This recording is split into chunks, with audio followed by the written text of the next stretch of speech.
Hi friends, welcome to 5 Minutes Tech YouTube channel. Here is Oppo A78 5G smartphone.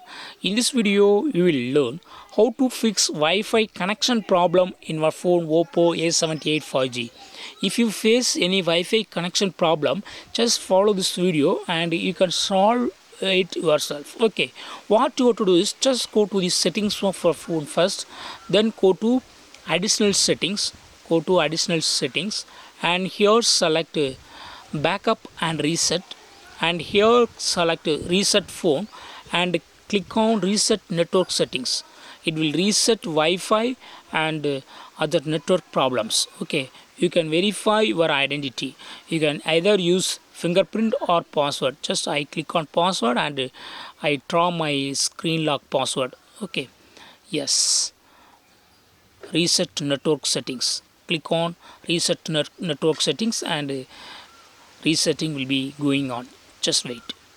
Yes, it is done.